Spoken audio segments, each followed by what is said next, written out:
Greetings, truth seekers, paradigm busters, new world orders, civil disobedience, freedom fighters, free thinkers, higher mammals, good people of all types. How's it going? My name is Michael Parker, and welcome to the 8th episode of the Electric Pyramid, coming to you as always from an undisclosed location here in Hollywood, California.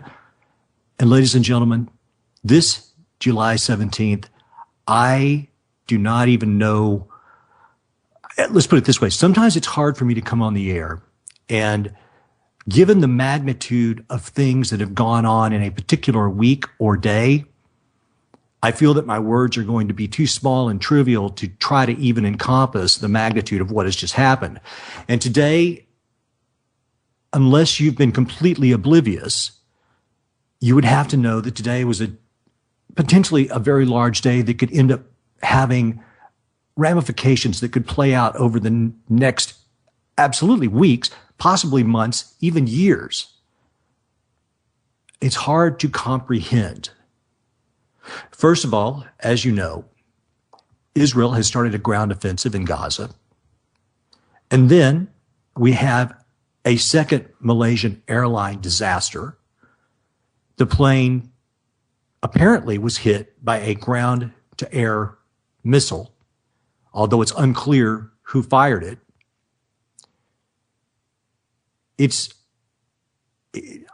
I believe that this is a very foreboding situation.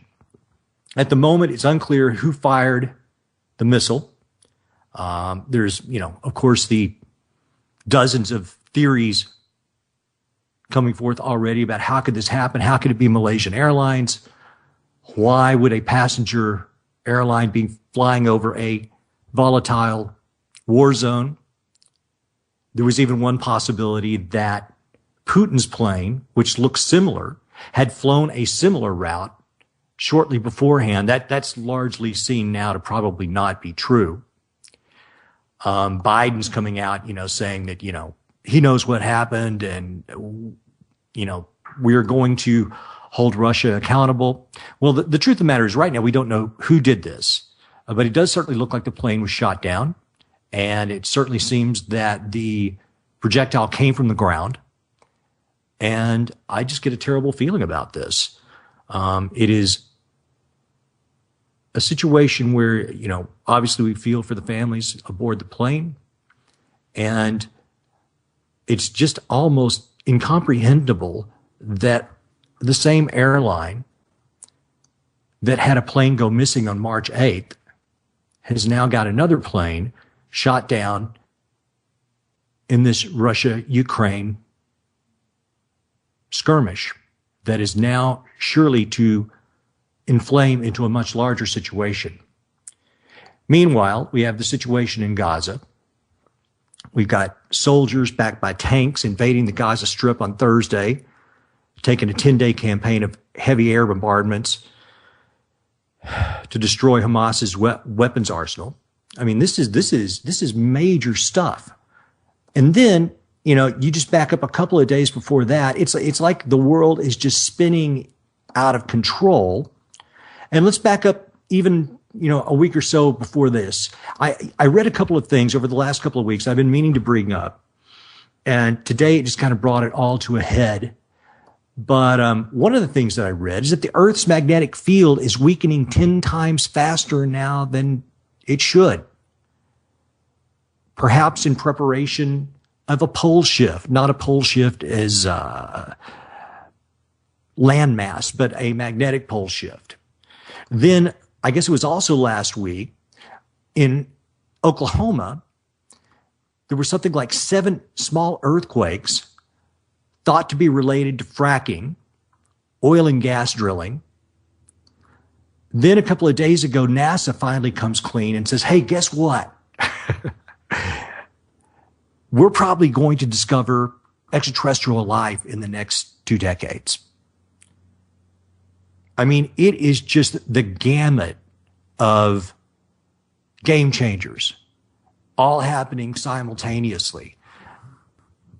The NASA news is probably actually kind of the most insignificant at the moment. And it's a strange day when you can say that NASA claiming that they are confident that they will discover extraterrestrial life in the next 2 decades is probably the most kind of mundane of the stories of the past week or two.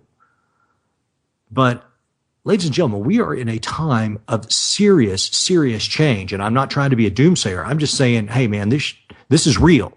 This is going on. And today, the two events that occurred today, I believe in my gut, will play out in a very, very big way over the next weeks to months to possibly years. I hope that these will not go as badly as I feel like they might, but I just have a bad feeling. And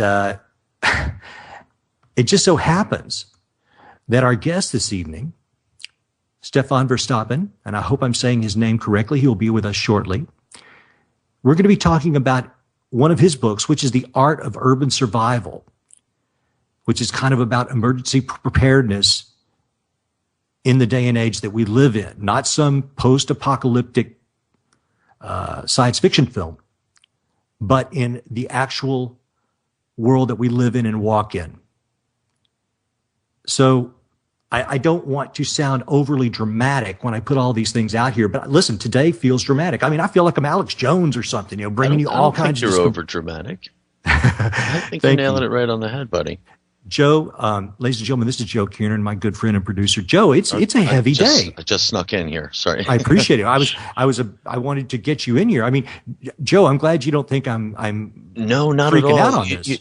I was kind of detached. I was working today, and I was pretty much away from people and the news. So when I came home to discover that another Malaysian airliner had an issue, because originally I just heard it went down, but my first instinct was not another missing plane, not another story like this. We can't be ready for that. I was not expecting a passenger airline to be taken out of the sky intentionally.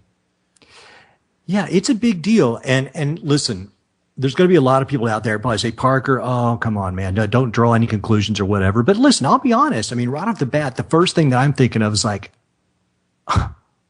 why? Why did this happen? Is this simply a mistake? Certainly other planes were shot down over the Ukraine in the past several days, but this is a passenger plane. And I also, listen, I'm not an aviator. There must be some form of reasonable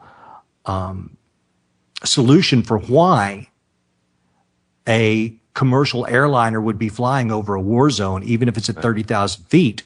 If I'm not mistaken, I believe there's even quite a few areas in that entire region that are no-fly altogether. Well, I would have thought this would be a no-fly zone, and I guess I'm wrong. If I were the pilot, I certainly would have elected this.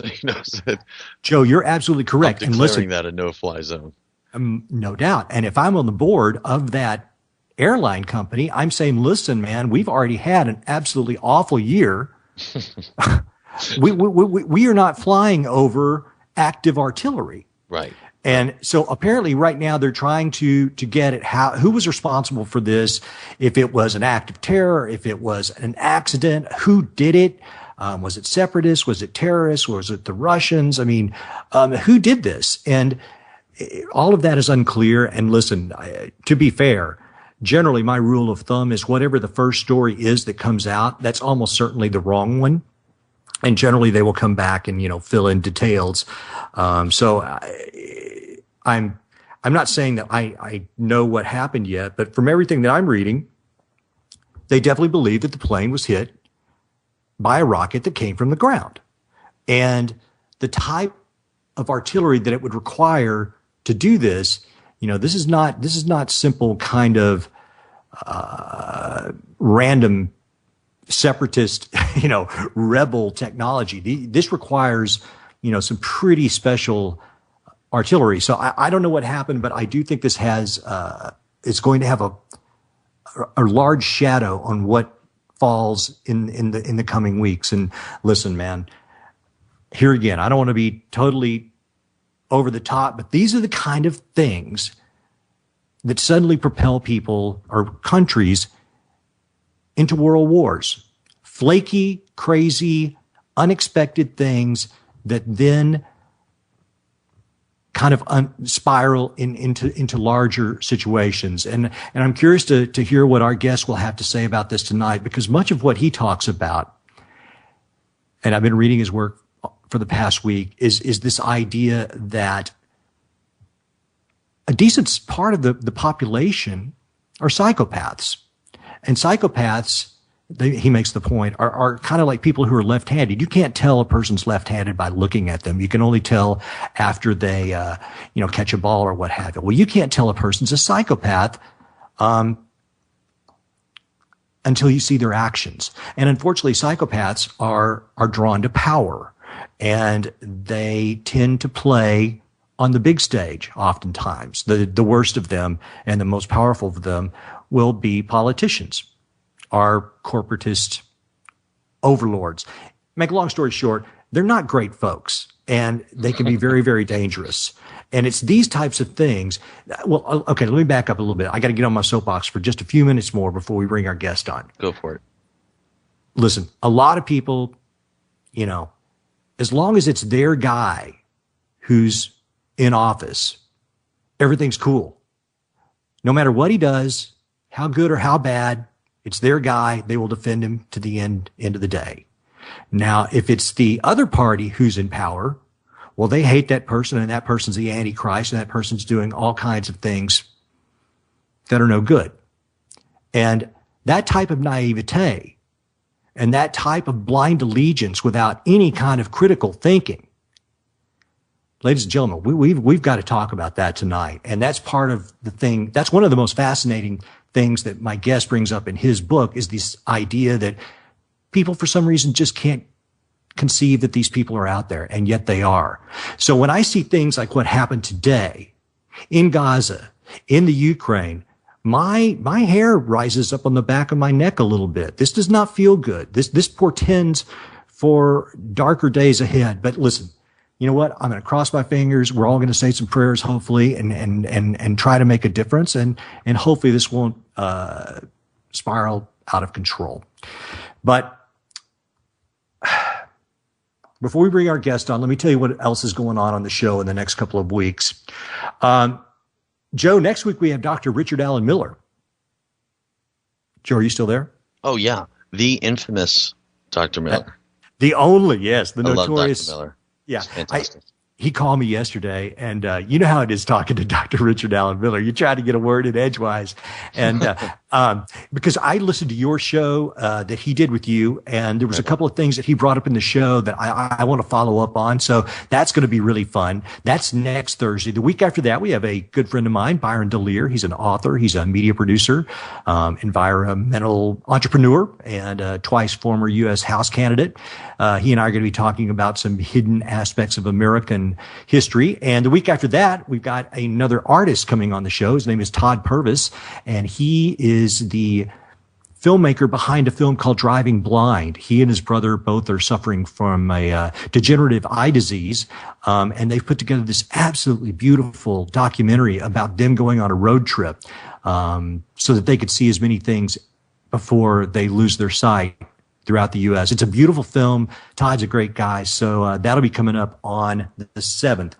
And lots of good stuff for you guys. And without further ado, I'm really looking forward to tonight's show. I'm trying to find all my information here.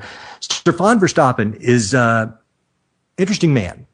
He is a martial artist. He is a world traveler. He's a expert on emergency preparedness. I believe that he's also a mountain bike enthusiast. And he's written several books. Tonight, we're going to be talking primarily about his book called The Art of Urban Survival, but we're also going to be talking about an article of his, which I have not been able to peruse yet, and I'm just dying to hear what he has to say about this, which has to do with historical cycles and how this might look like the end of civilization. And do we go through cycles of insanity where everyone seems to go mad? And Joe, you and I have kind of talked about this in the past, like the end of century kind of madness and certain periods where people just start breaking down. So madness is definitely infectious. It does seem to be. So without further ado, Stefan, are you with us? Nope, he's coming in right now. Reading, okay. He's joining us. He was just listening in as well. Okay. And I can't wait to get into this here. Hello, Stefan, are you with us? Yeah, Joe, I'm here. Stefan, this is... Go ahead, man. Stefan, welcome to the show. This is Michael Parker. We're so glad you could be with us tonight. Well, thank you, Michael, for having me on. I appreciate it. We have a delay between the broadcast, eh? Yeah, I was hearing a little bit of an echo, I think. Yeah, I turned it off. Okay. Great. We sound great now. Great. Stefan, I've been reading the book, The Art of Urban Survival, and we were kind of, I don't know if you got to hear all of the intro, but it's interesting that you're coming on today. Obviously, the news of the day was pretty heavy, and in your book, you made a lot of good points. I was actually reading some of it aloud to my wife, and I had one page bookmark, which I can't find now, but you were talking about in times leading to war, there were certain things that would happen. And one of them was large-scale unemployment. Young men become restless. I don't have the 6 or 7 points in front of me. Another one is how the nation becomes very patriotic and bellicose. You choose enemies.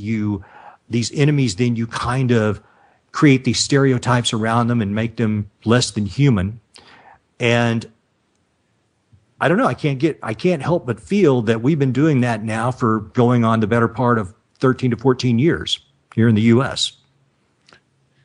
Yeah, absolutely. When you read history, and a lot of this, what I wrote in those sections of the book, which is you were talking about the chapter How to Survive War, and there's another chapter How to Survive Corruption and How to Survive Martial Law. Most of that material came from my reading of history. I'm a big fan of history. I read a lot of books, and I'm especially interested in history. And when you see the decline of the empire, whatever empire that might be, the Roman, the Byzantium, the Chinese, the Japanese, they all follow the same pattern. It's so predictable. It's not really, any great degree of perception or prescience to predict what's going to happen, because it's been written in the pages of history over and over again ad nauseum, so that it becomes completely predictable. And so I was listening to you earlier when you were talking about the events that are going on now, and I agree with you, Michael. It's it's not good. These are not good signs. I would say I'm shocked, but I'm not, because it's classical. It's exactly what you would expect, and you can expect those types of things to increase in frequency. It's obvious what's going on. We're heading towards, a major conflagration. There's going to be some type of a war breakout, and probably a bunch of little wars, and they may coalesce into a world war, but it's not good, and the signs are all there. I mean, I don't want to be a doom and gloomer, because I think once we're through whatever we're going to head into, we're going to come out of it much better off. But in the short term, all these events doesn't look good, and they're just following a classic pattern. I would agree. I mean, it's almost cliche. Let me ask you this, Stefan, and I hope I'm saying your name correctly. Stefan Verstappen, is that correct? Yeah, good, that's good. Yeah. Cool. Okay, so I read the book, but before we get to the book, I want to talk about this historical cycles and the end of civilization. And perhaps I didn't do my research thoroughly enough. I couldn't find this paper, and I'm dying to know more about it. We were just talking about how we seem to repeat these patterns over and over, but tell me more about what this is that's in your paper, because it said you started with an overview of like Chinese dynastic cycles, and then you compared it to the theory of the 4-H. Tell me a little bit more about that before we get into the art of urban survival. Great. Yeah, no, I'd love to talk about that, because I'll be breaking this story on your program tonight. Excellent. I wrote an essay, and I sent it off to some magazines, and they're interested in publishing it, and so it's not out yet. That's why it's not in the book. Oh, okay. It's an article that'll be coming out soon, and the article kind of explains why I wrote the book, even though I don't say in the article, this is why I wrote a book about it. But really my motivation for writing The Art of Urban Survival is because of my understanding of historical cycles. So what are historical cycles? Basically, when you look at history, you see certain patterns, and those patterns tend to repeat. And this is nothing new. I mean, the historians going back 4,000 years have all come up with their own individual theories on the cyclic nature of history. For example, the earliest known theory about cyclic history comes to us from the Vedas, which conservatively dated about 1500 BC, but many people believe they go back to maybe even 6,000 BC. And in that, in the Vedas, it describes a cyclic theory of history. Now, the difference between this cyclic theory of history and many others is the time scale. In the Vedas, their cyclic theory of 4 ages, consisting of a golden age, a silver age, a bronze age, and an iron age. But their 4 ages each take place for 28,000 years. Mm-hmm. Now, moving further ahead, the Greek philosopher Polybius, back in the 3rd century BC, and then a little bit later, Ovid in the 1st century AD, the Roman philosopher, they both also came up with a theory of historical cycles. And although Polybius has a 5-stage cycle, it really didn't make a lot of sense because he has the same 4 elements, gold, silver, bronze, and iron, but he adds a 5th age called the heroic age, which Ovid, the Roman philosopher, later kind of combines into the Golden Age. And later on, when we look into the Chinese dynastic cycle, the heroic age could really fit into the Golden Age. So we have this theory, and it's been repeated many times. Toynbee and Schopenhauer and all the philosophers have come up with a theory of cyclic history. My own interest came from reading the Isaac Asimov book called the Trilogy, the Foundation Trilogy, excuse me. Yes. And in that science fiction book, the main protagonist, Harry Seldon, is a genius mathematician, and he looks at history and he figures out a algorithm in order to predict the future based on past patterns. So this idea really intrigued me. I was only like 15 when I read the book, and I thought, if only we had some sort of foolproof method to predict the future, wouldn't that be great? Think of what we could do with the stock market investments, Yes, that's right. So it's something, all people have sort of strived for, to predict the future. That's why we go to fortune tellers. That's why we like to read, prophecies and books. And so here's an idea. Well, we study history, and from history, we can now predict the future. So I was intrigued with that idea. And over the last 40 years of researching history, I always keep sort of a mental eye open for what's the pattern? What am I looking at? What do I see here? And so what I have done in the article is kind of synthesized the various cyclic theories, and most of them have a 4 or 5 stage pattern to it. But I've reduced them down to 4 stages. And basically those 4 stages are the age of heroes, the age of the intellectuals or the sages, the age of merchants, and then there is an intermediary period which is called the age of chaos, and then the cycle starts again. So that's basically the theory of the 4 cycles or the 4 stages of history. When you look at Chinese history, sometimes it's easier to see something when you can stand back and look at it. Certainly. And when you look at Chinese history, it's so foreign and alien for us, us Westerners being born and raised in the West. And so a lot of times it's easier to see things. So when you examine Chinese history, and China has the most thoroughly documented historical record of any civilization, and they go back easily 4,000 years. And so when you spread the full 4,000 years of history in front of you on a table, and then you can see the dynasties. There were 83 different dynasties, and one after the other, then this one, then the next one. And so what pattern do you see here? Well, you see that intermediate pattern or the intermediary pattern clearly all the time in between the dynasties. That's why it's so easy to predict what's happening now, because it's obviously one of the intermediary patterns. We're coming up to an age of chaos. And hold on, Stefan. Let me make sure I understand this. Are you saying that the intermediary portion, which is the chaotic portion, when you were looking at the 4,000 years of the Chinese history between dynasties, it seemed like between dynasties, each one of them had that portion of the chaos period? Is that what you meant? Yes, absolutely. They all Gotcha. went through that period of chaos. And we can even look at Egyptian history, another favorite topic of mine. And Absolutely. Of course, the intermediary periods between the Old Kingdom, the Middle Kingdom, and the New Kingdom. And then, you read the description of what those periods were like. The most classic example is the Papyrus of Upawar, which is allegedly written during the age of the first intermediary period between the Old Kingdom of Egypt and the Middle Kingdom. And he describes social conditions, which are horrific. I mean, this poor guy, he describes widespread corruption and thievery and criminality and starvation and a complete breakdown of society, families turning against each other, brothers turning against each other, everyone out in a struggling for survival. He even prays to the gods, let there be an end to humanity, Wow. Yeah.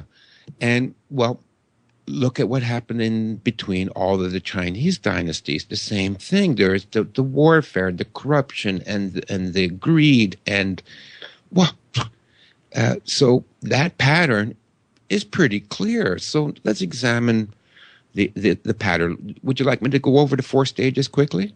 Absolutely.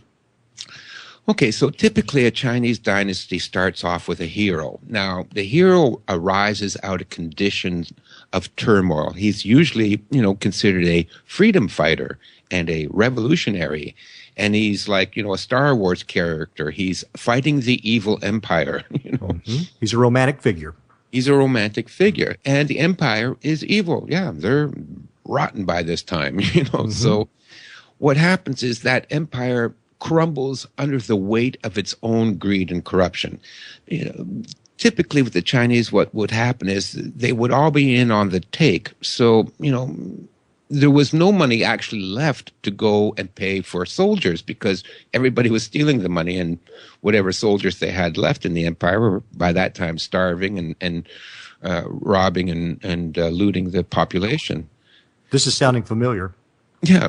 So when finally the whole thing collapses, there are no soldiers to go defend the empire. So the revolutionary leader takes over. Now, in the Chinese system, he has the mandate of heaven. Now, this is the same tactic or the same premise that all emperors and kings have used, which is, I rule by the divine right of God. Yes. So in China, the divine right of God was called the mandate of heaven, which meant the gods or fate had chosen this man now to found the new dynasty. So usually those early emperors, they were psychopaths, just like most of the emperors and most of the kings and shoguns and great leaders of history. They were psychopaths. Mm-hmm. But they had to conform to a certain type of protocol because they had to prove that heaven had chosen them. Yes. So the first few years of their rule, they were pretty benign, and there was a lot of freedom, and things started to return to normal, and women's value in society began to rise, and there was free trade, and there was prosperity and peace, and the population levels started to increase because a lot of people usually got killed off during the intermediary periods. So that was the warrior age, the man who, or the group of men that, overcame the corruption, wiped out all the evil aristocrats from the previous dynasty, and established a benevolent rule under the mandate of heaven. The rebuild. The rebuild, exactly. And to be honest with you, when you read the history, those were pretty good times. It was a good time to be alive, Yes. Makes sense. Now, yeah, makes sense. And, this is pretty intuitive. Most people, when you hear this stuff, you'll go, yeah, that makes sense. You don't have to be a genius to recognize this, So then that would last for about anywhere between 50, 100 years. And then we enter into what is known as the Golden Age. And the other philosophers called it the Golden Age. And that's where we get that term from. We get that term from Polybius, who said, those are the four ages, and one of them is golden. So after about 100 years of peace and prosperity, the intellectual age takes over.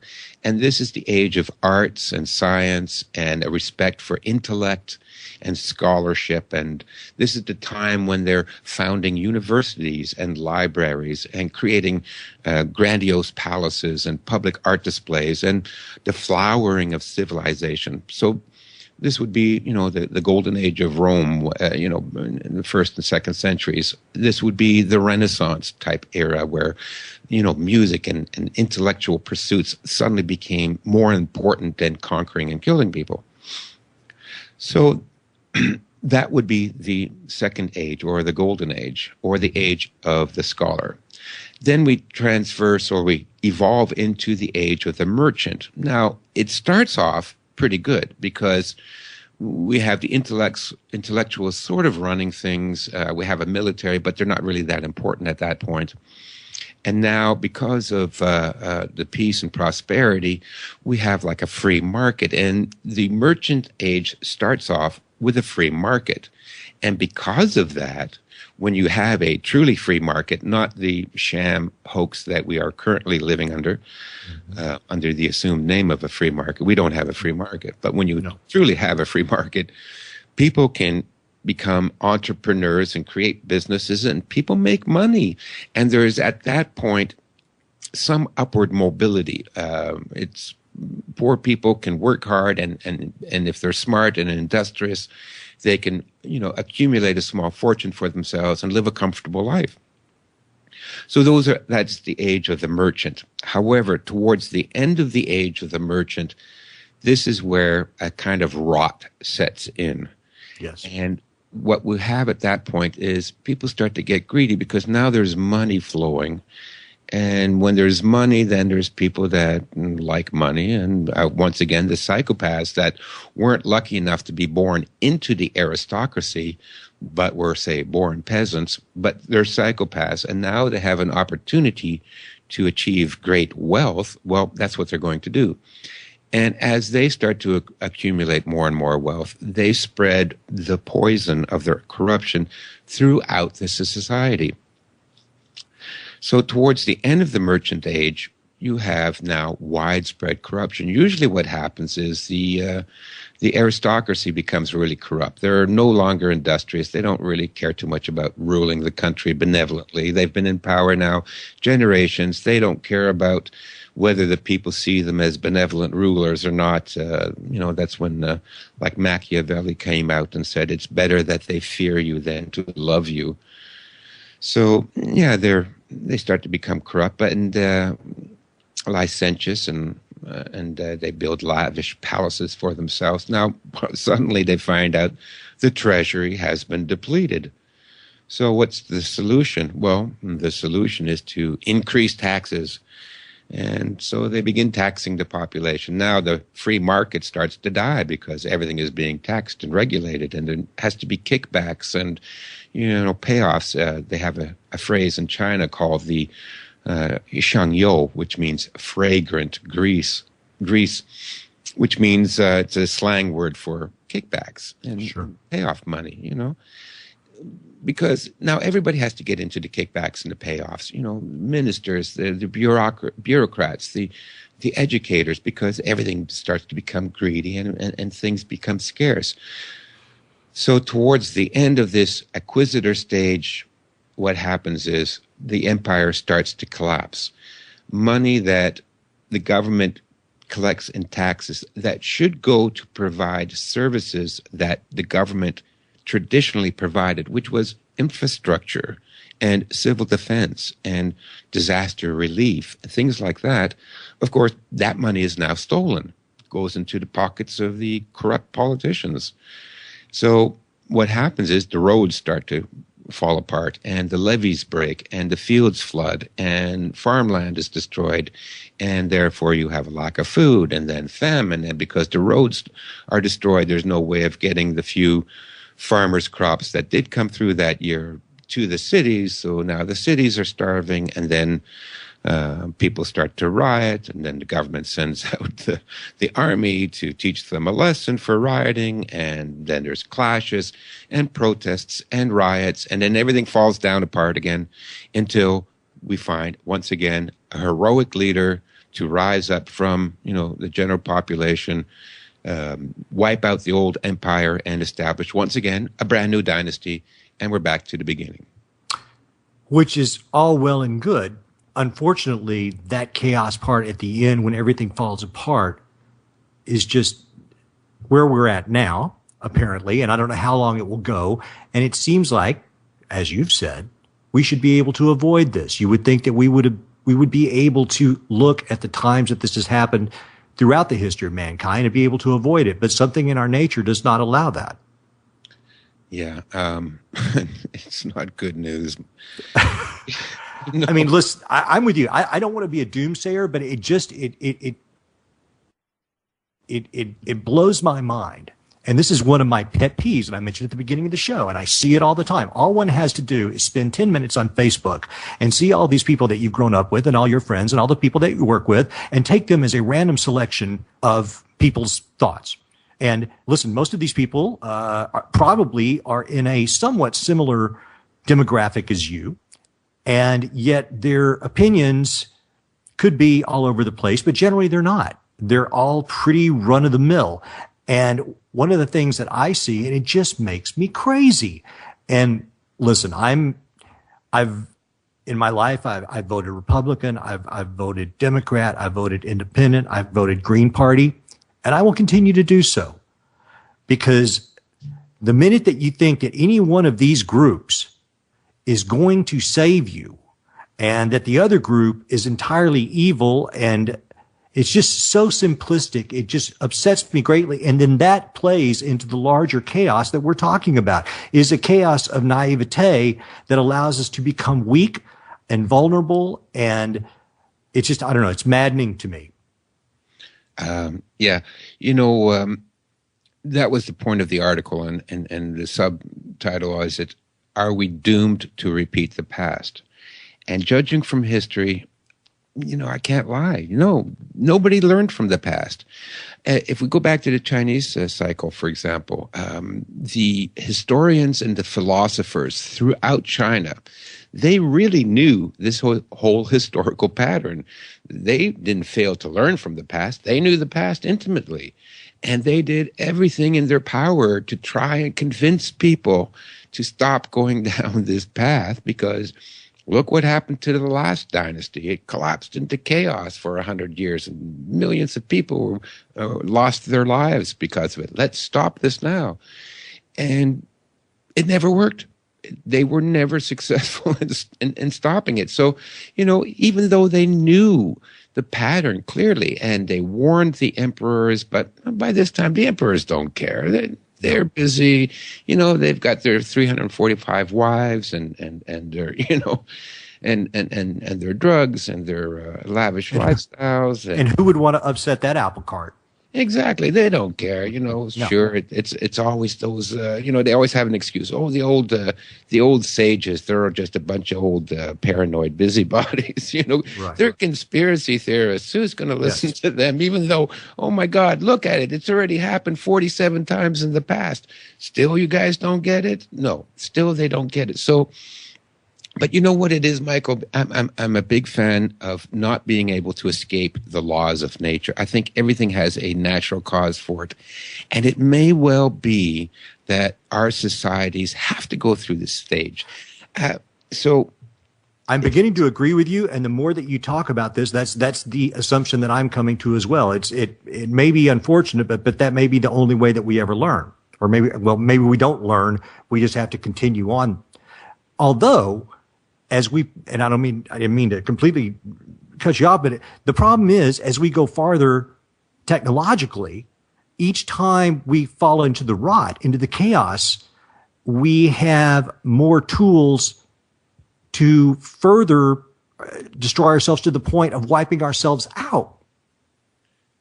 Yeah. So yeah, it's probably a natural thing. what should come to mind about the four ages is the four seasons. Spring is the founding of the new beginnings. Summer is the flowering into the golden age. Fall is the harvest, the reaping of all the benefits of a civilization. And then comes winter, where everything, certainly here in Canada, if you're down in LA, you don't notice it. But here everything dies, and you have a period of cold and darkness. And then spring comes again.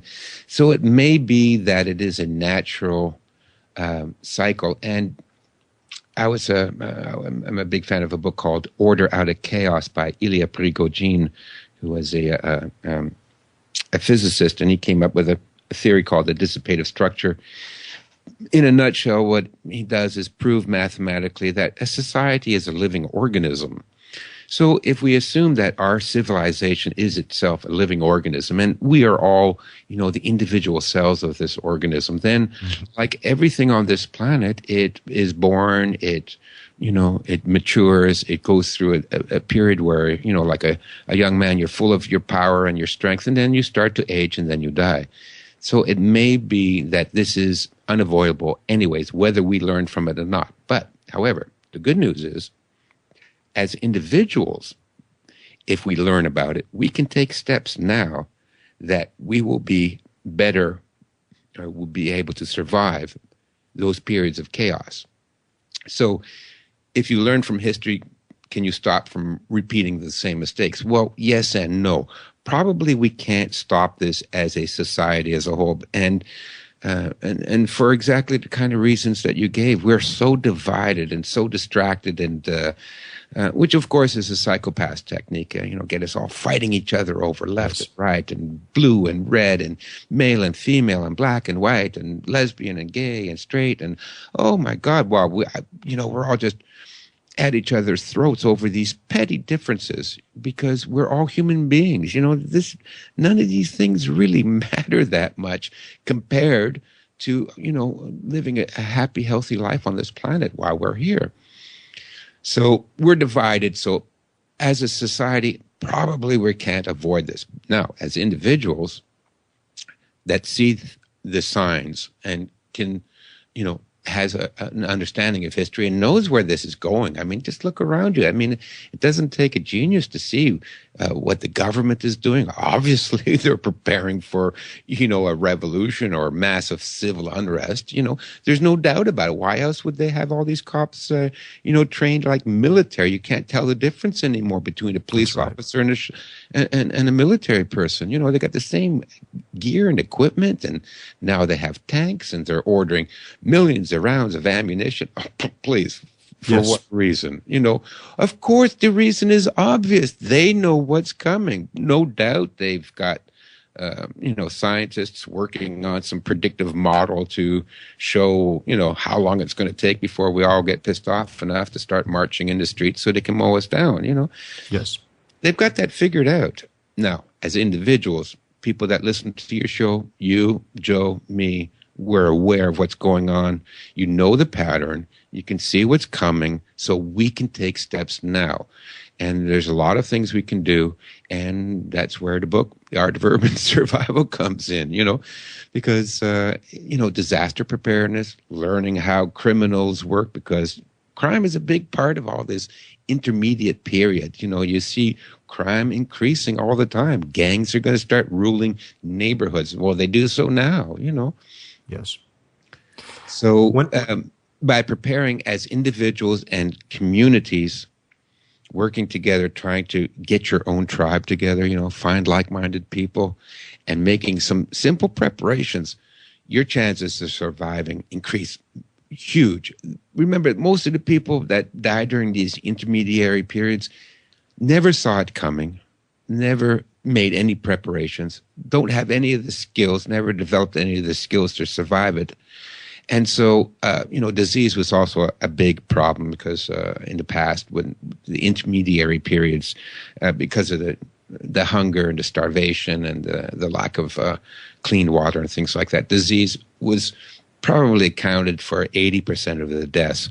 So once you know a few simple things about, social distancing and how to treat and isolate and quarantine and have some of those skills, your chances of survival are really good. And working together and being slightly prepared, you don't have to have an underground bunker. We don't need that. We need people to work together on the same level, and we will survive this. And hopefully, it'll be over in five years, maybe 10 years.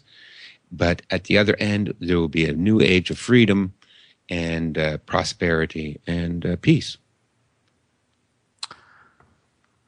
Wow. Well, that is as good a segue as I can think of. And in the second hour, I want to talk about the art of urban survival. But before we leave this too much, I've got to ask you, you are a deep thinker. Even just the sound of your voice is a very gentle and humane voice. I like it a lot. How did you come about to these types of interests and this type of research and the desire to put this type of information out there? Yeah, that's a good question, Michael. I don't really talk about it. I'm going to reveal it for the first time for you. Okay. I had what is termed an enlightenment experience, which let's distract us from any kind of really spiritual context. I was 12 years old and I was in Holland, and one night I snuck out and I went for a walk in the city late at night in Eindhoven. And I realized, and it's a weird thing to say, but I realized I was a human being, I was self-aware, and I was on this planet, and I had a whole life to live here. And that was the most amazing thing in the world. And since that time, I've always had an incredible thirst for knowledge. I'm curious about everything. I read. I'm interested in people's ideas. I never stick to an orthodoxy. If I hear one opinion, I always seek out a counter opinion. I want to hear what everybody else has to think. Yep. And so I think after 40 years of that type of an attitude, it's purely an attitude, which is, I thirst for knowledge and experience.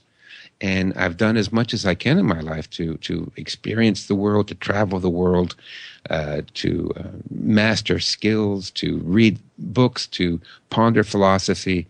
And after all these years, you sort of come to these types of conclusions, because what it is, of course, truth.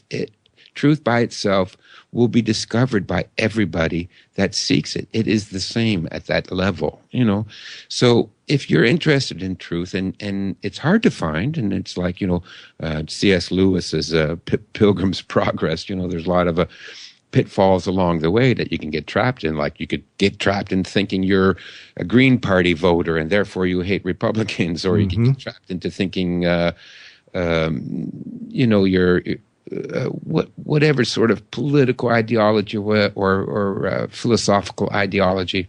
The truth is always immutable, and it doesn't matter where you come from, what country you come from. If you have an honest desire to seek that truth, you will find the same thing. So, I'm sure what I'm saying resonates with you, Michael, because you've been looking at this. You want to know the truth. You don't want to bullshit yourself. I don't want to tell myself lies, whether I feel good about it or not. I want to know the truth, whether it hurts me or whether it doesn't. And when you have that type of attitude, this stuff will resonate with you. And look at the history, look at what's going on around us today. What other truth could there be? Obviously, we're going through a cycle. Obviously, they know what's going on, meaning the powers that be, and they're preparing like they've always done. They always tried to prepare. Every single dynasty tried to hole up behind a wall of security and hope that it all blows over so that they can come out and rule the world again. Never works out for them. It never works out, So even all the underground bunkers and the seed safes and the elaborate underground super secret hangouts just never work out, huh? Never works out. I was in... That's good to hear. No, to me, I always thought that was a positive point in history. Absolutely. We know that, the so-called elite have their plans, right? We know about the bunkers. We know that that's the reason why they got all the security and they're spying on us all the time, because they're scared shitless. They know what's coming. We're going to rise up, or people will rise up, and things will get nasty, and they're threatened by that. So they do what all despots and tyrannies have done throughout history, which is, the Chinese emperors would always flee to the countryside where they had a huge estate and they would have thousands of troops stationed out there, and they would think, well, I'll just go to my castle in the countryside, and once it all blows up, we'll come back. But doesn't happen. I'll give you an example. When I was in Hong Kong, I went over to Kowloon, which is on the mainland Chinese section, and near one of the old walled cities, there is a monument, and the monument says basically, "Here died so and so, the last Ming emperor." And the last Ming emperor was before the Qing dynasty, fled from the capital in Beijing to this isolated, lonely spot in the south of China.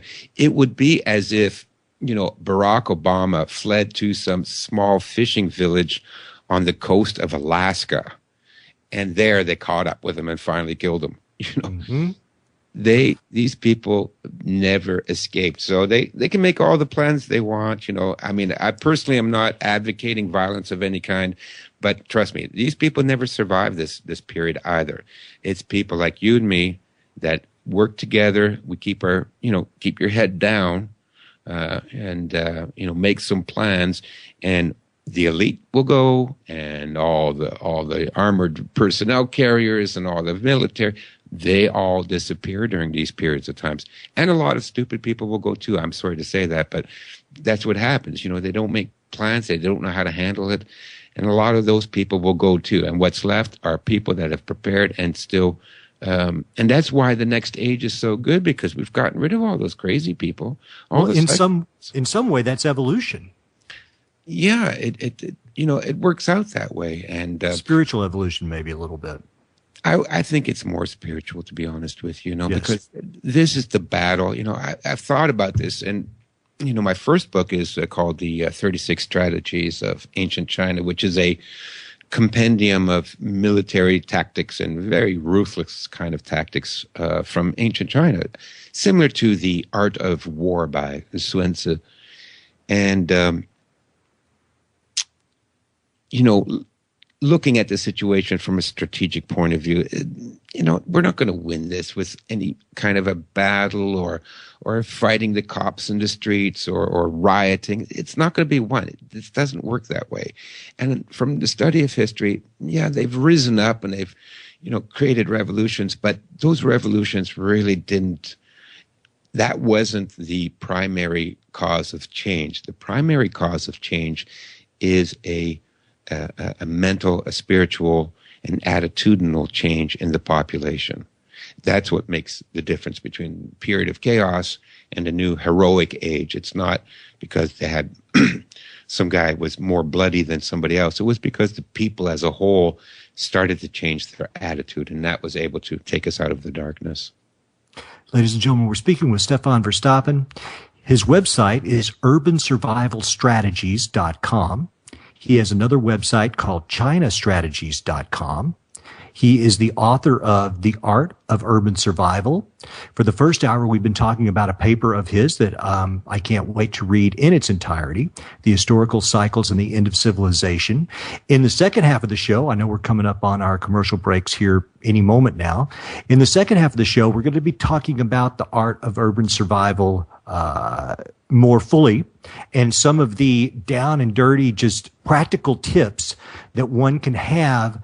And I was reading aloud to my wife some of these things, just about protecting your own home. If you have intruders, if you are overcome by someone trying to carjack you, what to do in the case of some type of bacteriological situation. So there's going to be a lot of actual practical knowledge in the second hour. I think the book is extremely well written, and even though we're going to tell you a lot of these things, there's no way that I could give you all the scenarios, so you'll have to buy the book, but it's a wonderful piece of work.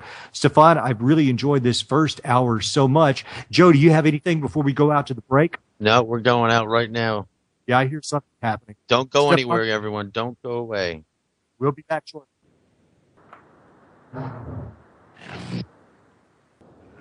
Ladies and gentlemen, welcome back to hour 2 of the Electric Pyramid here on Revolution Radio, freedomslips.com. My name is Michael Parker. and I welcome you to our second hour. I've got to say, this is show number 8, and this may be the most enlightening one yet to me. I'm thoroughly enjoying this. Stefan Verstappen is our guest. He is an emergency preparedness expert. He is a martial artist, an author, a world traveler. He is a mountain bike enthusiast. He is a Renaissance man. Stefan has lived and traveled through China and East Asia. While in Asia, he studied Oriental art, culture, and Kung Fu. He's a master of the Lohan School of Martial Arts and one of the few Westerners to have lived and studied Kung Fu in China. We're going to be talking about his book, which is The Art of Urban Survival. And if the first hour seemed perhaps filled with a very big idea, this is the hour where we can give you some practical ideas of how to protect yourself and how to protect your family and your property when the proverbial feces hits the fan, if you know what I mean. Stefan, this book, I've been reading it for the past week, and there were pieces that I read to my wife. My wife is far more practical than myself at times. I get a little dreamy, but I was reading her many of the things in here.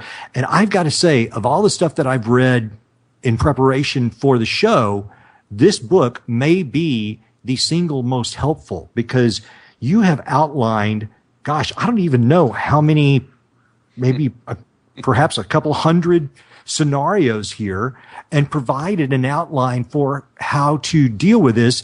And yet at the beginning, you explained that much of the people that we will run into our life who will cause many of the problems that we'll later have to deal with in the remainder of the book are various forms of psychopaths.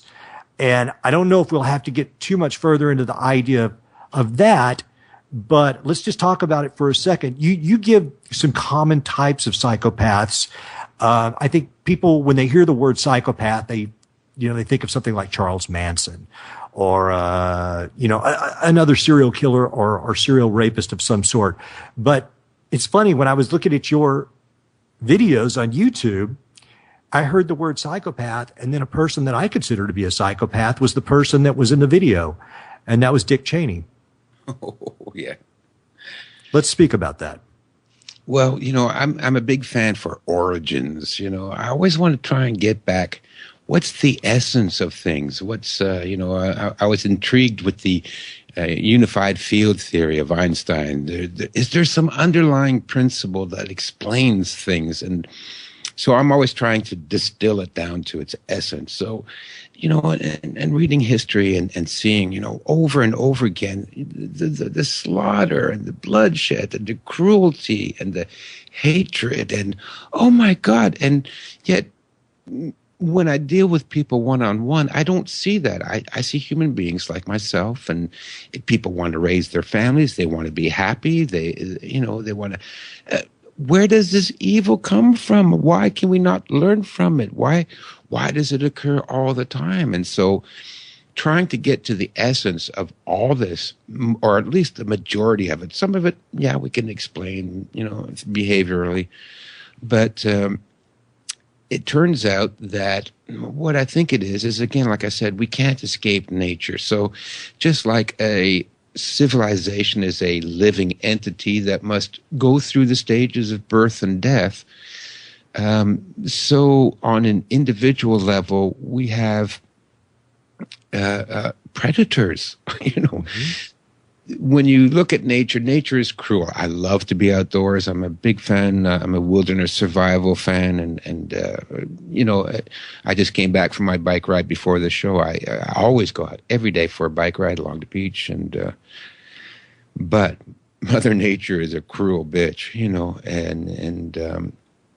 so can we escape the rules of Mother Nature? Now, when we look at anywhere else in the food chain, everything has something that it eats and something that eats it.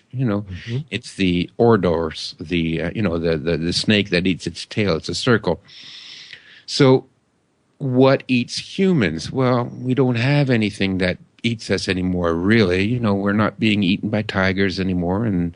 And so did we escape? Did we escape the law of nature that we have no natural predators anymore? Well, no, we didn't escape the law of nature. We do have natural predators. And those natural predators are ourselves, or rather a type of person that somehow evolved into a kind of predatory personality. So we have predators, and they're called psychopaths. Now we have predators on a very basic level, like the serial killers and serial rapists and career criminals. But they're only a small percentage of the types of psychopaths that inhabit our society. There's another type of psychopath that is what we call a professional psychopath. And I think the difference lies basically in intelligence and in social economic background. So if you're kind of dumb and you come from the wrong side of the track and you have whatever gene or epigenetic influence that turns you into a psychopath, well, then you're going to become a career criminal or a rapist or a serial killer. But if you come from a family that has a lot of money, or if you come from a family that has a lot of money and you have intelligence and you're a psychopath, well, then you become president of the United States. Mm-hmm. You explain that. And one of the paragraphs that you bring that up in, again, I read this to my wife because it made me laugh, and yet it's one of those things that I always knew. You said that in the corporate structure as well, these types of psychopaths they've got an advantage. I mean, they are almost built for this type of structural scaling. I mean, they are not encumbered by the moral dilemmas and concerns that the rest of us have. They will step on anyone. They will cut off heads. They will do whatever they have to do to get where they want to go, and they are not encumbered by any guilt. Yeah, absolutely. You know, I'm reminded of the scene from the movie The Thing, the original one from the 1980s. Do you remember James that? Arness, yes. No, the one with Kurt Russell. Oh, okay. The newer one, the one in the 80s. The one in the 80s, the one in the middle. So, and the doctor is examining the alien DNA or whatever, and he predicts, oh my God, it will take over the entire planet in 30 days. So we have to kill ourselves and destroy the station. When you look at psychopaths and you see their ability to move up in any hierarchical organization, and you do the math, I feel like the professor, oh my God, these guys will eventually take over the world. Well, they have, Yes. Because, and it's simple, because when you are competing, for example, if there are two people competing for a position, let's say it's a job, and you have one person who is like us, normal, we have feelings, we have emotions, we care about people, we want to be good people. You and I you try, right? You want to be a good person. So you don't cheat, you don't lie, you don't steal, you don't take credit for other people's works, you don't, sleep with your friends' wives, things like that, right? You try to be a decent human being. Now, your competitor, if he's a psychopath, none of that matters to him. Right. They can lie and cheat and steal and blackmail and bribe and frame, and so now you're in a competition with them, and they're cheating, and you're playing by the rules. And they are apex predators. They're the predators, yeah. So because the lion doesn't feel sorry for the gazelle it's eating, it can't. So neither does this guy or woman that is competing with you care about you or anybody else. You're nothing to them. So I remember telling one of the guys at the office, I said, I could have your job tomorrow. He said, well, what do you mean? I said, well, it'd be simple. I would stay late at work, and then I would slip some cocaine into your desk. And then I would go to your computer and I'd download some child porn. Not that I know where to get some of that stuff, but anyways, just theoretically. And then tomorrow morning I would go and rat you out to the boss, Go check out this guy's computer. He's got child porn. He's snorting coke. And they would find the coke. They'd bring the cops in. You're out on your ass, and I got your job. That's what a psychopath does, Yes. how can you fight that? It's very, very difficult to go up against a psychopath as a decent, honest human being and win. You can't win because we don't have what it takes, which is a lack of empathy. You have to be cruel and vicious. And I can't be cruel and vicious. I just can't do it. So I will always lose to them. And, I've lost out a lot in a lot of things in life because I can't be cruel. And I'm sorry, I can't do that. That's the way I am. And so if that means I lose, then fine. I'm the loser, and the charming psychopath can be the winner. And because they are charming, they're brilliant actors and actresses. They can mimic your emotions. They can cold read you and do a psychological profile. They profile us. They can look at you, talk to you for 10 minutes, kind of figure out what turns your crank and the way you think, and then they adapt their approach to you so that they can manipulate you, and they're just like you. They're mimicking you. They're mirroring you. And they're using neuro-linguistic programming, and so. Can you do that? I can't do that. I can't be that devious, that scheming to succeed, but they can. And so in a fair fight, they are going to win. And in a fair fight for a position of power, and they love power. See, me personally, I'm not interested in power. I never have been. I don't want to tell you what to do. I don't want to tell anybody else what to do. I don't want to lord it over anybody. Never meant anything to me. I don't care about that. But for these people, that's all they care about. They want to tell people what to do. They want to lord it over you. That's the only thing that gives their life meaning, is to make your life miserable. So it's a tough battle to go up against them. But before you know anything else about the world, know your enemy, as Sun Tzu would say. And your enemy are the psychopaths. I would agree with that. And one of the things that I have failed to understand, when people talk about the idea of conspiracy theories, and generally we all know that that is a term that is always used in a disparaging fashion by people who they're just not going to have it, right? Oh my gosh, well, that's an alternative viewpoint. You were just a conspiracy theorist. And what always frustrates me and blows my mind, listen, I'm into astrology. I'm a Scorpio. I have always been fascinated by mystery and death and polarity. And I know the depth of my own good and bad. So it never surprises me that there can be people that are absolutely just thoroughly rotten beyond anything that you can even understand or guess or is out there. And yet, it makes sense to me. Some of those people have to exist. And if it is like you're describing, this is part of a natural process, then a certain percentage of these human organisms are going to be this particular type. And yet there's people out there that, they could see something happen in another country and believe that occurred. But then when you talk about dear, beautiful USA, America, conspiracies surely can't happen here because our leaders would not do that to us. There's just no way. And it's that type, again, of this blind allegiance and naivete that's going to get you into trouble, because psychopaths are in all walks of life. And like you're saying, yes, I don't really want power either. I want to prosper. I want to take care of my family. I want to do the things that I enjoy. Yet I don't want to be a president. I don't want to be a cop, which leads to my next point, which is the way they're choosing policemen now and the militarization of the police. And you talk a little bit about dealing with cops in the book.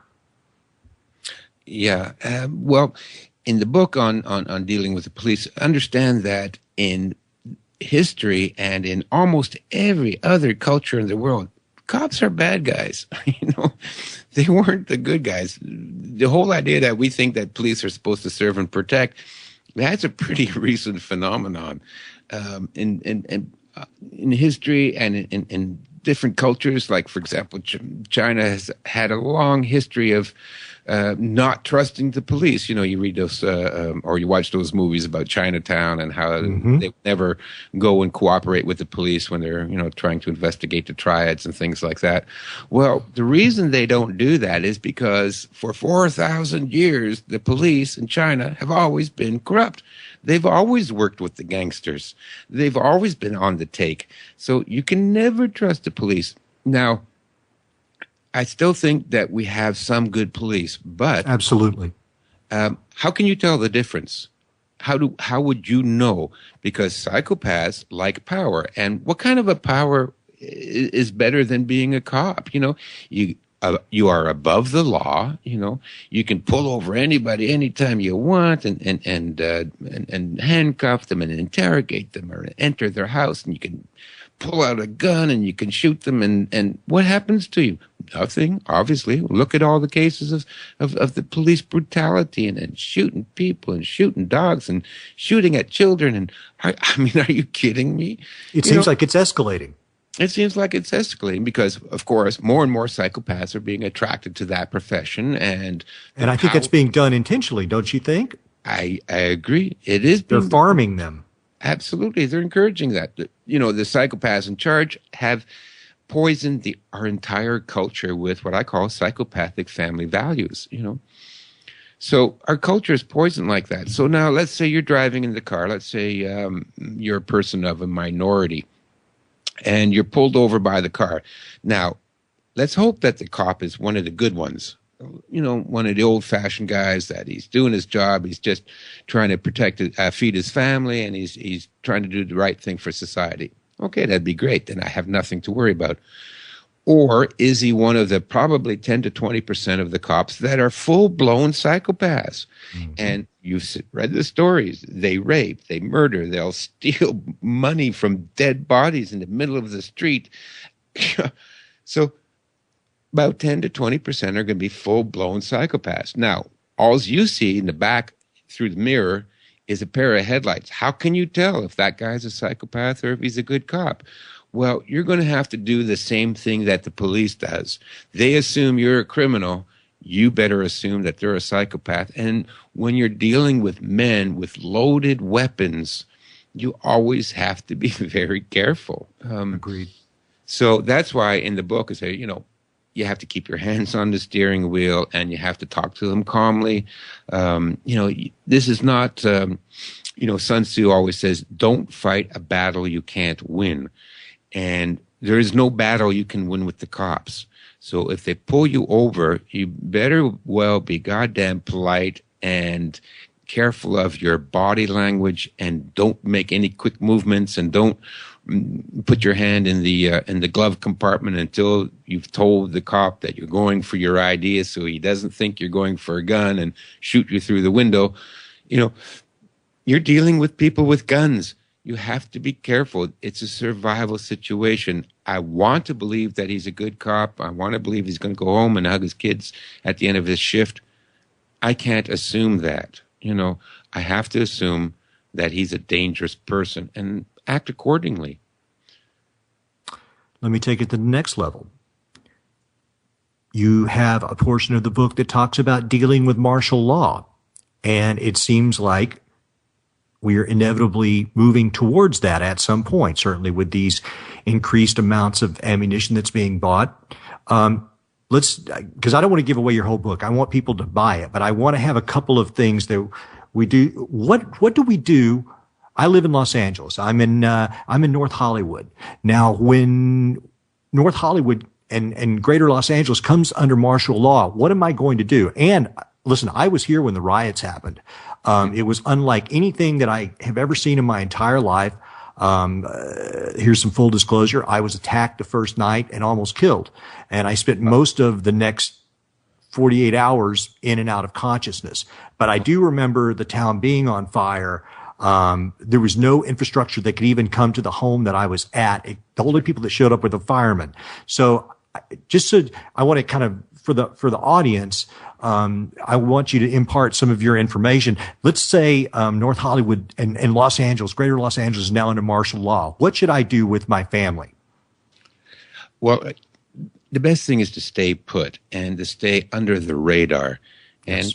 that's the best advice I can give. Now, martial law sounds terrible, but I lived in a country that has the Guinness Book of World Records for the longest continuous period of martial law, and that is Taiwan. They declared true. they declared martial law in 1948 or something like that, and when I was there in 1989, they were still under martial law. And I have never lived in a freer country than Taiwan under Interesting. martial law. Yeah, I was free to do anything I wanted. The only thing you couldn't do was talk politics. So if you were in a bar and you said, "Oh, by the way, the Kuomintang, which is the national party at the time, they're a bunch of crooks," which of course they were. They were triads from Shanghai. He was part of the Green Gang, and Chiang Kai-shek. He was a hatchet man. He was an assassin for an organized crime family in Shanghai. And they sponsored him to go to military academy, and they set him up to become president. But they still controlled him even after he was president. So if you were to bring up something like that in casual conversation, well, the secret police would be at your apartment at 3 o'clock in the morning, and you'd have 1 hour to pack your bags and get out of the country. But everything else you could do, smuggling and drugs and drinking and staying up all night and driving around without a driver's license. They didn't give a shit about that. As long as you didn't talk politics, you're fine. So martial law can come in different, variations and different degrees of severity. The thing with martial law is the best strategy is to play what's called the gray man, because you don't want to stand out in a dangerous environment. For example, if you don't want to be the one wildebeest in the savannah, that all the lions can see for miles around, right? Mm-hmm. Wait a minute, there's one over there. You don't want to make yourself a target. So you keep a low profile, and playing the gray man means, it's a term that they use for when you enter a prison system as well, means that any attention you draw to yourself in that environment is always going to be negative attention. So you don't talk about politics with your family and friends. You don't go to the protest meetings or the protests. You don't write letters to the congressman. I know this sounds terrible, like you're giving in, but all those things don't do any good anyways.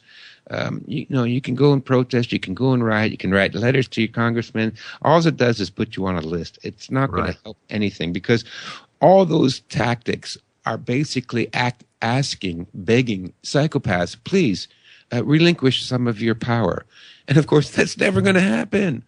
So, like getting back to never trying to fight a battle you can't win. You cannot win a battle. You, Michael Parker, and your small family is not going to win standing on your principles against the full force of the United States military-industrial complex, right?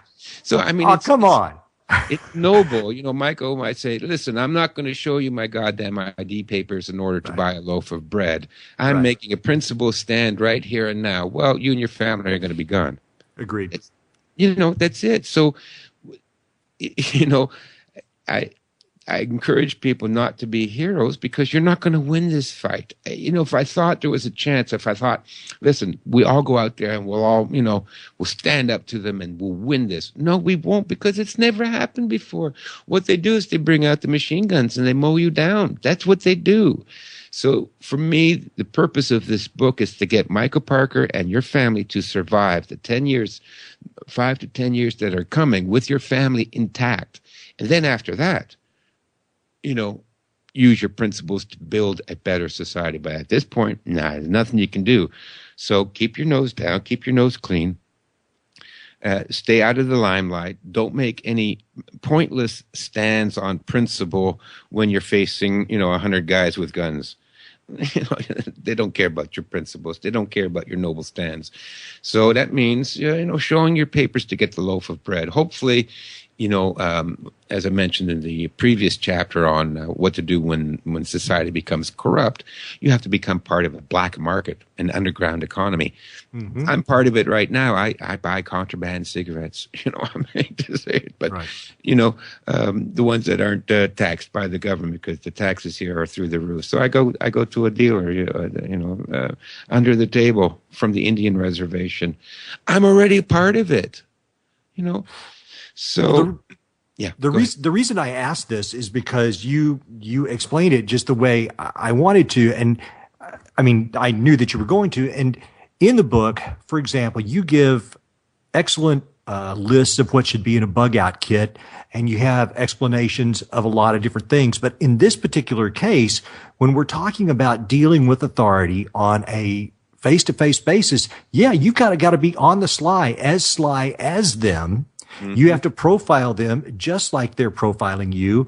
And at one point, you make the point that fleeing sometimes, we associate fleeing with cowardice. No, fleeing is sometimes live to fight another day. Surrender is absolute defeat.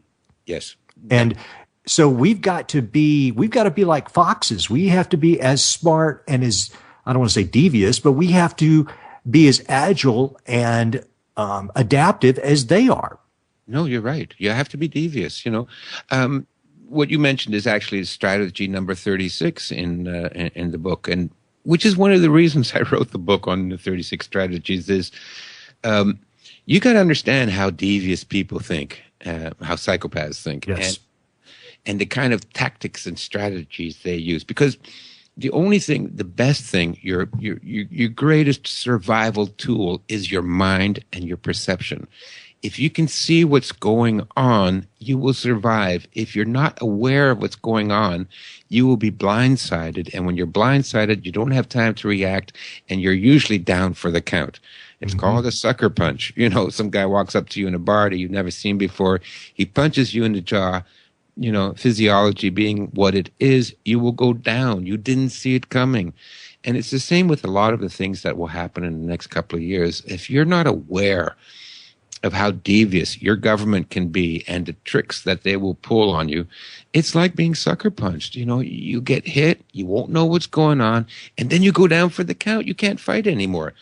A smart guy, and like tactic 36 is, if all else fails, retreat. Because, surrender is complete defeat. Yes. But if you run away, it's partial defeat, because you can always come back and win the next battle. And, going back to the Chinese dynastic cycles, one of the most famous emperors, the founder of the Han Dynasty, wow, this guy was defeated like 6 times. And, he was down to 20 people hiding up in the mountains. And they said, there's no chance you will win. And he went on to found probably the greatest dynasty in Chinese history. So long as you are alive, you still have a chance to win. But if you kill yourself because you did something stupid and you died for just a stupid reason, that is tragic. That's horrible. If you're going to die, then at least die for a good reason. You've done everything you can. You've fought the good fight. You've been smart and you've been shrewd. And, sometimes accidents happen, and, there are situations beyond our control. Nothing you can do about it, but God damn it, you went down with dignity. But to fight a losing battle, that's stupid. No. I agree. And, when you're talking about dealing with authority, you have to somewhat play their game to a certain extent. I want to kind of change gears a little bit. I know that you are quite the enthusiast on martial arts. You include in one portion of the book quite a few maneuvers in hand-to-hand battle for people, for particular techniques for grappling and escaping and things of this nature. Let's talk about martial arts and what that has had to do with shaping your ideas and your philosophy. My interest in martial arts came out of my spiritual studies. I was accused of being too much of a nerd when I was younger. I was always Gotcha. my nose in a book, and also, if you've been to my website, I love art, and I'm always doing art projects, and then my third great love is nature. So everybody thought, yeah, he's kind of a hippy dippy, Sure.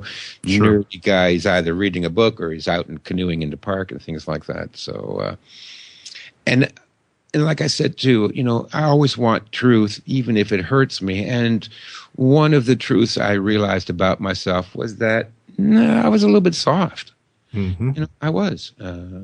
So I thought, and when I read, the stories and the biographies of the people I admired, like the founding fathers, and Yes. Hemingway, he was a boxer, and I love these guys. Man, they were brave. They had guts. They did things. Oh my God, they lived lives of passion and courage. Oh my God, who wouldn't want to be like that? So I thought, well, let's do something that requires, extreme self-discipline and a little bit of courage. So I got interested in martial arts, and the other reason was also because I was at the time a follower of the Fourth Way School, as taught by Ouspensky and Gurdjieff. And the Fourth Way School is a type of philosophy or a spiritual path. But basically what it says is you work on three things all at the same time. You work on your intellect, you work on your emotions, and you work on your body. Mm-hmm. So I had the intellect covered. I was always reading, and I loved science. I had the emotions covered. Emotions, I read poetry and literature, and I loved art, and especially I love my Canadian painters, the Group of Seven, and Tom Thompson, where I discovered him because I used to canoe in the same park that he painted in his paintings back in the 1900s, So my emotional self was developed that way. But still physically I was a little bit, kind of soft. So martial arts gave me a kinesthetic intelligence. Mm-hmm. And it really gave me the courage to do a lot of the things I do. Because when if you're seeking truth, it's kind of strange, but the whole world is against you. You have to battle everybody and everything because, we live in just lies and deceit and treachery, and people all have vested interests in supporting lies and deceit and treachery. So, to seek the truth and to be honest, you are going against the grain, and you better be tough because Sure. You won't survive it. And there's no better way of learning to be tough than taking martial arts. And when I got into it, I wasn't going to be one of these philosophical martial artists that, like to talk about the philosophy of it and never breaks a sweat.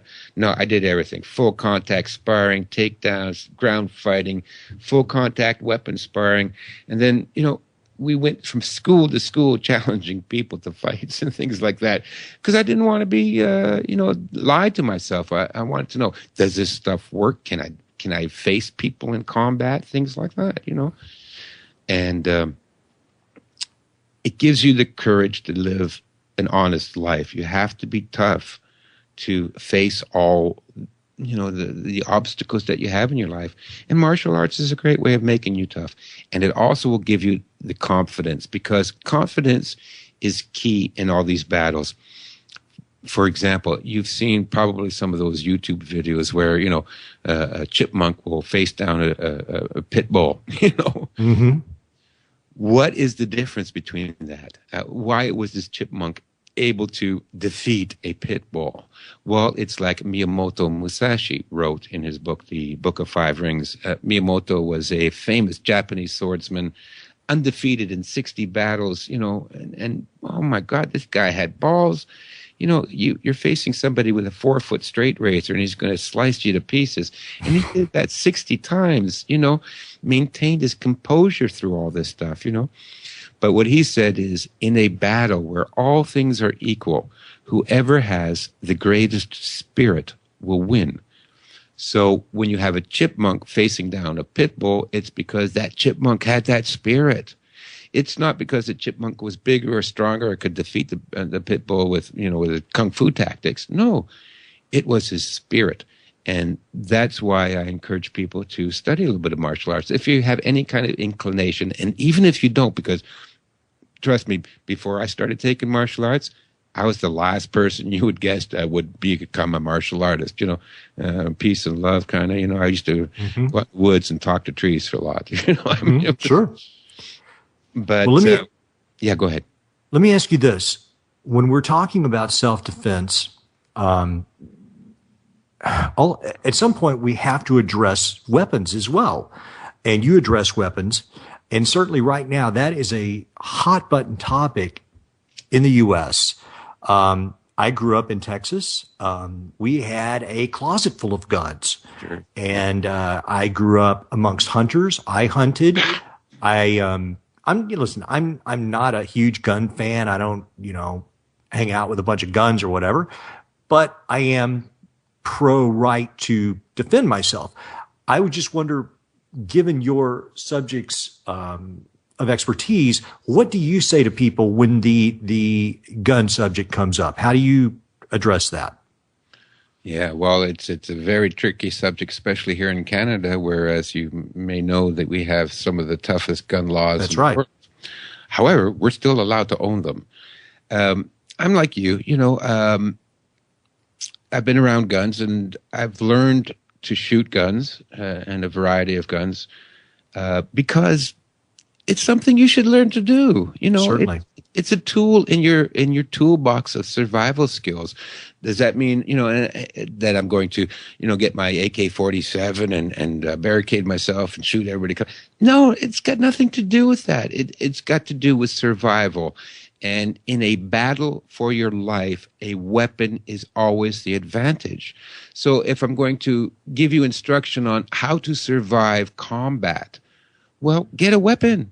That's the first rule, And it's interesting that, the whole martial arts arose out of a weapons ban. That's why we have martial arts, because the government in Japan, under the shoguns, banned people from owning swords. So they said, well, we can't own swords, we can't own spears, so we'll make our hand a sword and we'll make our finger a spear. And so empty hand martial arts arose out of a gun ban. So even when the governments try to ban you from having weapons, people will still evolve and develop weapons on their own anyways, because weapons are a survival tool. And if you look at it as a tool for survival, so you have your matches, you have a pocket knife, and if you have a weapon, well, it's a tool. It doesn't mean I advocate going around killing people or resorting to violence, but what are you going to do, Mike? Are you going to sit there on the couch and watch 6 men gang rape your wife, or are you going to pick up the gun and shoot them? That's right. In that situation, you don't have any other choice. You're not going to defeat them with stern language, Right.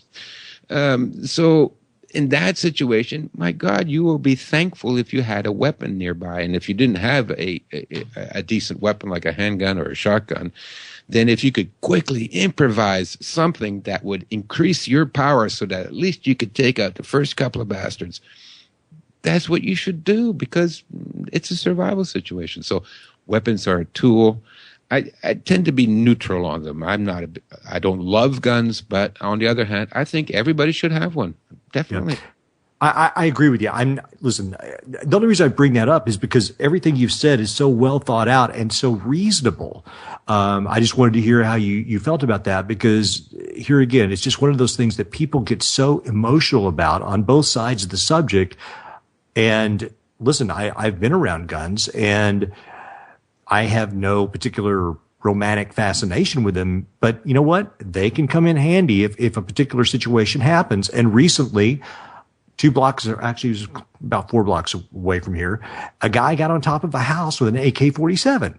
And this was a well-publicized situation here in Los Angeles. I mean, all the news covered it for the 3 or 4 hours that this thing happened. This guy basically takes an off-ramp here in North Hollywood, jumps out, and he's got an AK-47 right beside his school, runs 2 blocks, climbs up on top of somebody's house, and there's a standoff for a couple of hours. Yeah. I thought the guy was going to die right there on the top of the the house, but he eventually, well, actually, he got into the house. Then they threw some tear gas canisters in there, and he gave up. I figured they were going to have to kill him. Point being, that was just a matter of blocks away from my home. And yes, there are times when you're going to have to deal with unsavory people, and it's better to be armed in a case like that. Well, if I could interrupt. Certainly. Here I'm in South Carolina, and we have very, loose standards for guns in comparison to California, or where I'm originally from, New York, most certainly. But here we don't really have a lot of those problems, even on the violent level with guns. And I can't help but assume it's because everyone in this state is armed. I mean, everyone knows if you're breaking into a particular house, that those people might be there. The chance of them having a gun is 90%. I mean, everybody's armed here. And the difference is, just recently, a pizza man was delivering pizza, and he went to the residence, and the door opened. He was met by two gentlemen that were robbing him at gunpoint, and the pizza delivery guy pulled out his own gun and he shot both of them. And he was on the news as kind of a local hero because he went back and finished his shift at work. And here, if it were New York, that pizza guy would have had to, he would have been arrested too, and there would have been a whole big process. But that's how it goes. If you want the bull, you get the horns. I agree, and it gets back to the thing that we were talking about earlier. You've got to play on the playing field that they're already on. And listen, if the government is loading up on a monstrous amount of ammunition, and yet they don't want you to have the same, you have to be honest and ask yourself, well, why would this be? I mean, why would they need all this additional firepower, and yet there's this talk by Hollywood celebrities and the rest of the people that they're getting to carry water for them, that I should give up mine. It does worry me, yes. Yeah, I mean, and listen, I don't want to oversimplify it, but here again, it gets back to this naivete. Again, it's like you've got to ask yourself, literally, I've got to be manly about this and think without being emotional, why would this be? Maybe, just maybe, things are not on the up and up. And maybe I need to live my life with a bit of my own truth speaking through me, instead of being scared into submission and just doing what the crowd's doing because I could be shamed at work or shamed by my social circle because I've got X amount of guns or this, that, or the other thing. And it comes down to just being aware of the situation. I mean, the times are changing. The sand is moving under our feet, and you can't allow yourself to believe everything that you see or hear on the talking heads of television. No, I think that's a very reasonable approach that you have, Mike. When the shoguns banned average people from carrying weapons, immediately afterwards, they instituted a military surveillance state that would make, the NSA blush. And this is in medieval Japan, but they had extensive snitch networks, and you couldn't leave your village without papers, and you had police checkpoints all along the road, and nobody was allowed to carry any types of weapons. So, and then the same thing, how the whole Shaolin Kung Fu started was the same reason. The emperor banned swords and banned people from having spears. And, well, shortly thereafter, guess what happened? A tyranny developed, and the government had snitch networks and was taxing people and suppressing everybody through violence. Well, because they first disarmed them. The story of history shows that when a government disarms its population, tyranny follows. I'm just telling you what I've seen in history. It's not a conspiracy theory. It's not, my opinion. No, that's what always happens. It always happens that way. Wait a minute. The government wants to become tyrannical. First thing they do is say, listen, everybody's got to turn in their swords. That's what they do. And then everybody turns in their swords, and guess what happens next? always the same. So It seems elementary. it's elementary. It's so basic. So no, I think and Joe, what you were saying about North Carolina, I had some friends from North Carolina, and I know about the gun culture. They would tell me stories. It's a different world. It's a different world. I even lived out there in L.A. Where Parker is, and different world with the gun control here. It's they won't have any of that discussion. It really seems third world to them. Yeah. It's just everyone having a gun here. It's not a discussion. It's just part of everything. You have a mailbox. You have a gun. You have a stove in your kitchen, and the wife of the house knows how to use the shotgun. Yeah. That's what it boils down to. And I mean, I don't care who you are. You fire off a shotgun, people are running.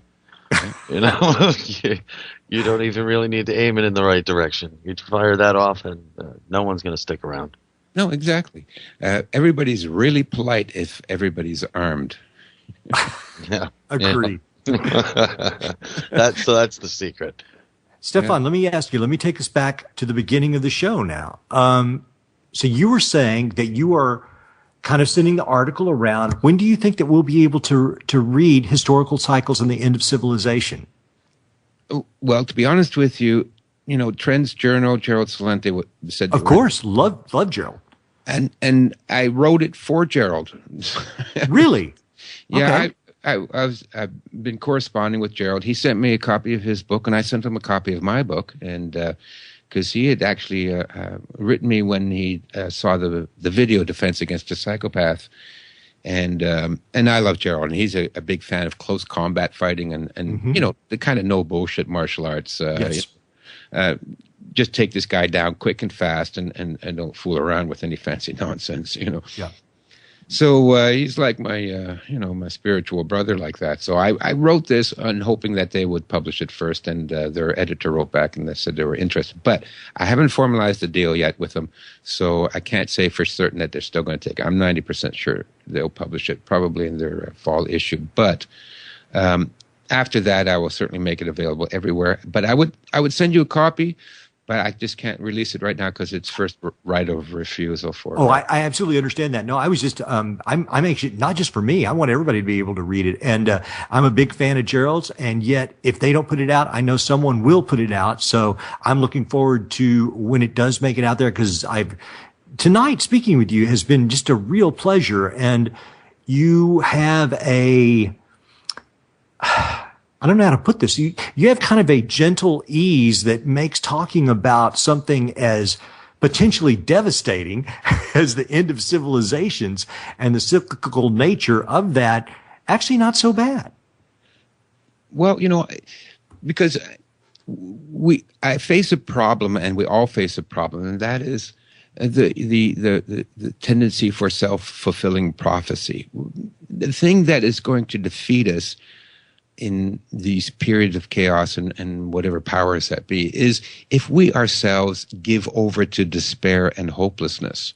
Agreed. So I don't ever want to do that. That's why, I'm talking on this subject, and I want to give people a lot of information, because once you have that information, once you have a few skills, it's not too hard to learn this stuff. It's not beyond the ken of people.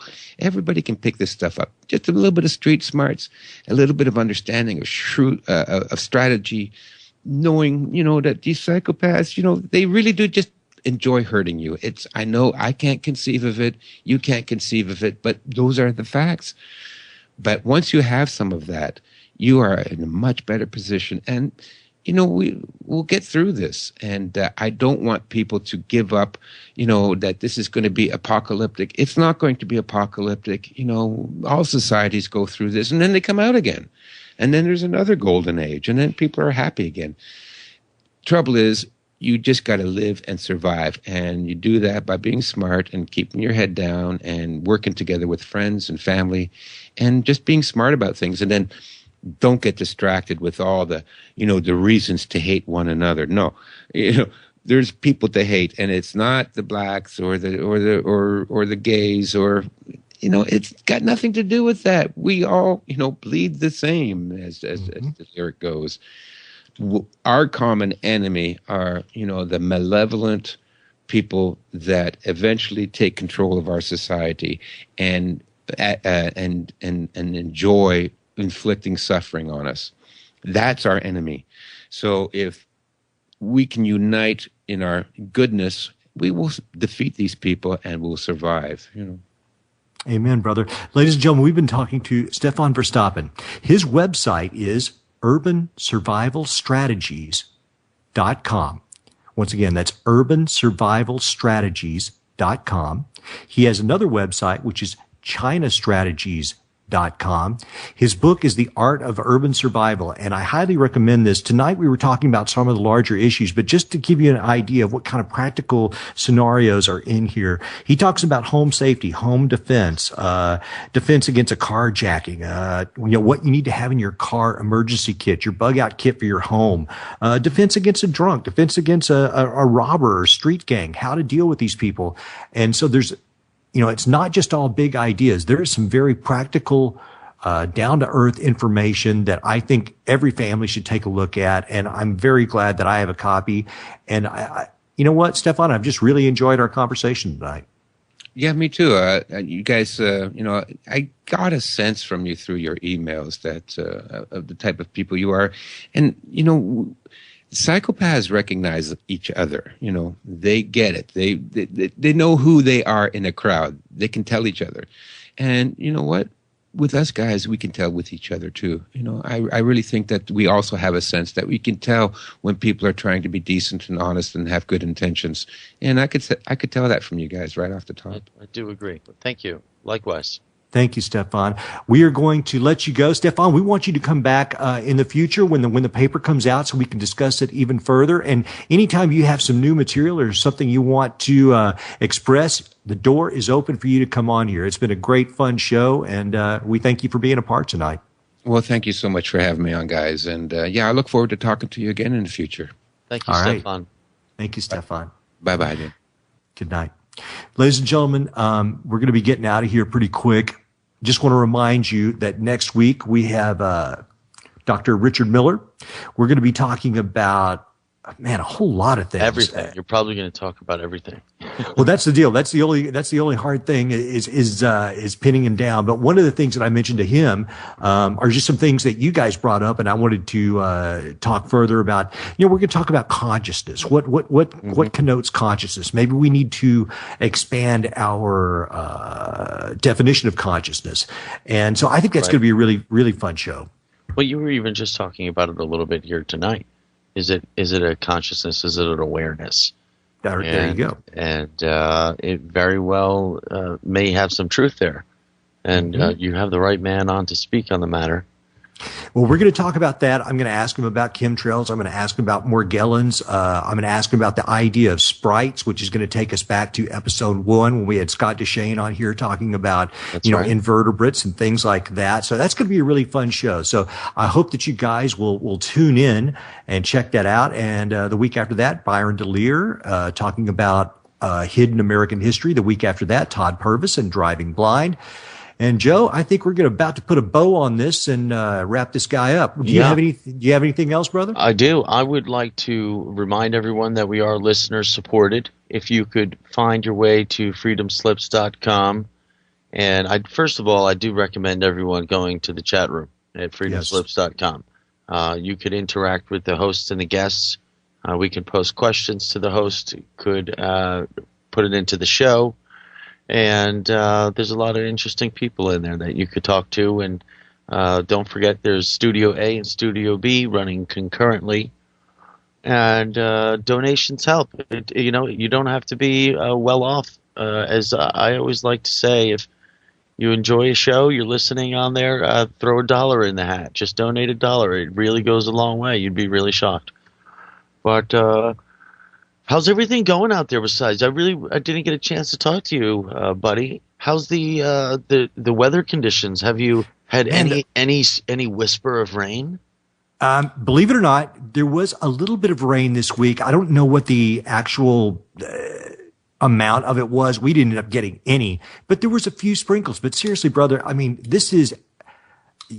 You brought up Lake Mead a week or 2 or 3 ago. I think they're saying it's like at 39% capacity now. No, this is serious. I mean, I keep joking about this, but if chemtrails are real and if they're doing any form of weather modification, we could sure use some help, man, because we need some rain in Southern California, in the entire state of California. And now it's coming to the point where it looks like there's going to be people shaming each other on social media about how they water their lawns. But, it's kind of funny, but at the same time, no, we have a serious ecological disaster in the West Coast right now. So, well, everywhere across North America, there's strange conditions everywhere.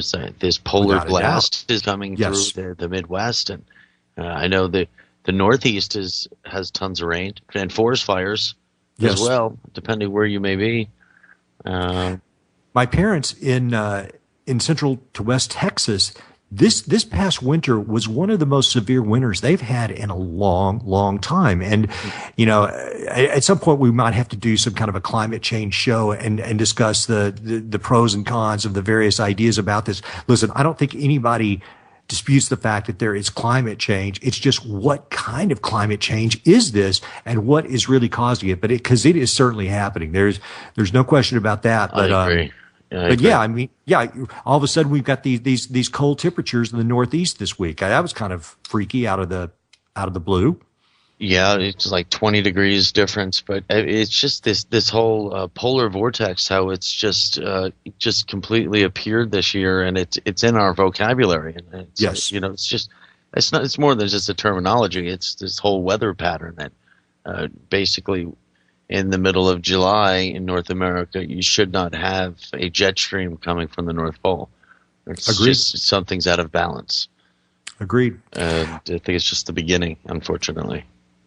Well, ladies and gentlemen, I'm looking at my clock. It's 11 o'clock here on the West Coast. That means it's 1 o'clock where Joe is. That's right? 1 o'clock? Yeah, I'm in the future. Yeah, that's right. All right, man. Well, hey, as usual, it's been a great time. Joe, thank you for all your help tonight. Audience, thank you for being part of this and making this a reason for us to do this. It's been a lot of fun. My name is Michael Parker. This has been the 8th episode of the Electric Pyramid here on freedomslips.com and Revolution Radio. And I guess we're going to get out of here, man. God bless you guys. We're going to wrap it up. Good night, brother. I'll see you next week, man. All right. Bye-bye.